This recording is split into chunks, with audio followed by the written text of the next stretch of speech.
শুভ দুপুর all friend. আমি কিন্তু আজকে তোমাদের সামনে তুলে ধরলাম কি বলতো, ডুমুর কে কে খেয়েছো আমাকে একটু জানাবে।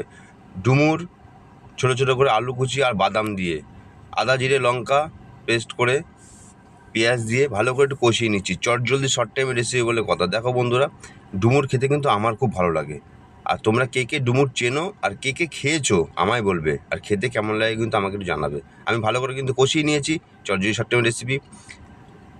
একটু জল দিয়ে দিয়েছি পরিমাণ মতো, একটু ভালো করে তাহলে বয়েলটা হয়ে যাবে। চটজলদি শর্ট টাইমের রেসিপি কিন্তু এইভাবেই তৈরি হয়। দেখতে পাচ্ছ বন্ধুরা, ডুমুর খেতে কিন্তু ভারী মজা। কে কে খাবে চলে আসো তাহলে। আমার চটজলদি শর্ট টাইমের রেসিপি এখনই দেখো তৈরি হয়ে যাবে। একদম শর্ট টাইমের রেসিপি বলে কথা, দারুণ লাগবে কিন্তু খেতে। কটা বাদামও দিয়ে দিয়েছি বন্ধুরা। কে কে খেয়েছো আমায় জানাবে কিন্তু। ভালো করে কষিয়ে নিয়ে জল দিয়ে দিয়েছি, জল দেখো শুকিয়ে গেছে, আমাদের রেসিপি রেডি। অল্প করে ঘি দিয়ে দিলাম, আর পরিমাণ মতন একটু গরম মশলা দিয়ে দিলাম। দারুণ লাগবে খেতে।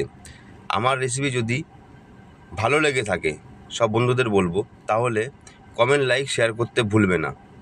আর আমার পেজটাকে একটু ফলো করে দেবে। অনেক অনেক রেসিপি তোমাদের সামনে। এবার কিন্তু আমি নামিয়ে নিচ্ছি। দেখো রেসিপি কিন্তু তৈরি হয়ে গেছে। সব বন্ধুদের বলবো, আমার রেসিপি যদি ভালো লেগে থাকে লাইক কমেন্ট শেয়ার করতে ভুলবে না। আর এইভাবে তৈরি করে বাড়িতে ট্রাই করে দেখবে, রেসিপি দারুণ লাগবে। ডুমুরের রেসিপি কিন্তু দারুণ। টাটা বন্ধুরা, ভালো থাকবে সুস্থ থাকবে, এটাই কামনা করি।